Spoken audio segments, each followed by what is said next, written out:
What's up, guys? Today taking a look at the Flysky FS-i6 and also work with the FS-i6X. So the throttle, as we all know, they sell a self-centering kit and it's $10.98, and that's what you get. You get the lever, you get this tensioning thing with a fucking hook on it, and you get this shitty little fucking spring. So what I did was I removed this one from this gimbal here.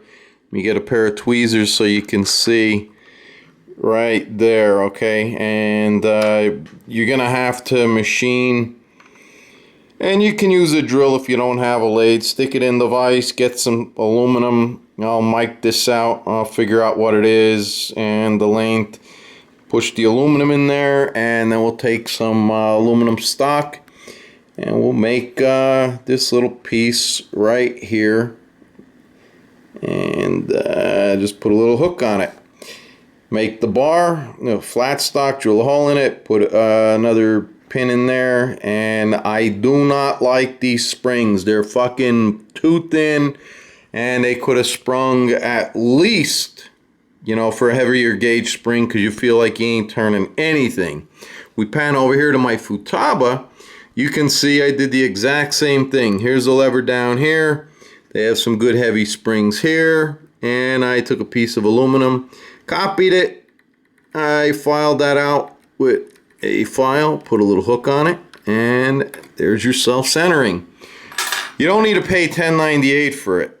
And if you stop paying these assholes money for this garbage, you'll, stop them from overcharging.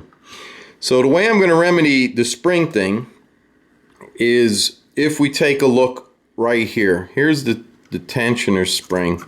All I'm going to do is I'm going to machine a bushing to raise that up, which is going to actually put more tension. Okay, so what I did was I took a piece of 1/4-inch aluminum, turned it down to 1/8, which is 125, mic'd this little shitty piece out here, which is the tensioner, mics out to 73 thousandths of an inch.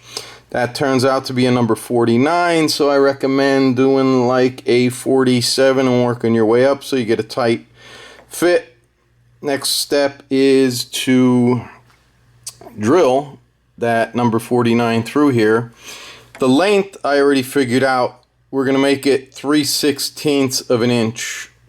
That will leave a 1/16 of an inch exposed on the screw. And then the way I came up with that was I turned down these 1/8 inch. Nowhere near enough tension. You barely notice the difference.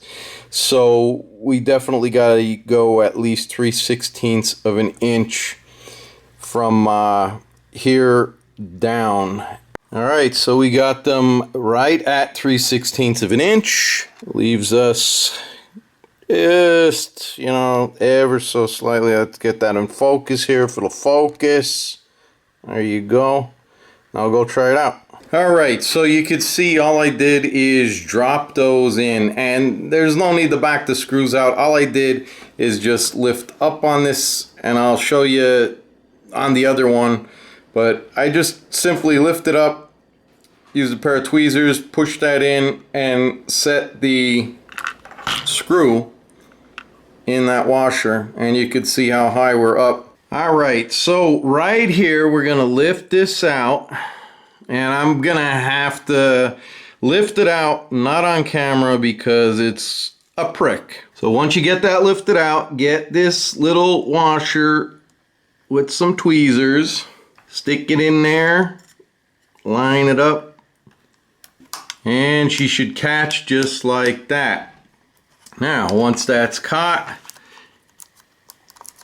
and I'm most sure you could see there's some masking tape down there because this one just kept popping off, so all I did is masking tape that son of a bitch on there, and we're just gonna go ahead and pull the masking tape off now. That's how you put it on, and you can see that's raised up. Alright, so looking at this a little bit better, this one here is flat. we got a flat surface, and the bushing in this one here is definitely 3/16 of an inch. You can see it down there.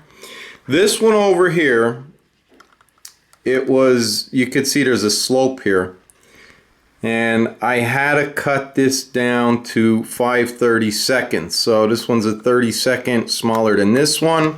You can see both springs are about equal, and it did increase spring tension, but when this one here was at 3/16, it was almost ready to come out. You could see this plastic here, it was almost flush, so we had like 1/64th, you know, to go. Now there's about a 32nd, and I thought about longer screws, but I don't know where the hell you're gonna get such long skinny screws. And really, I guess you could super glue or JB weld, you know, these things in and up higher if you wanted to. You can find springs that are stronger.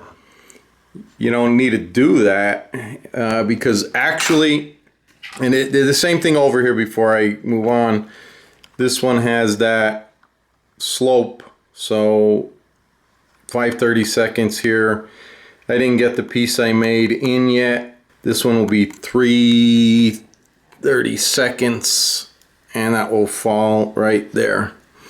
But opposed to the Futaba radio, you know,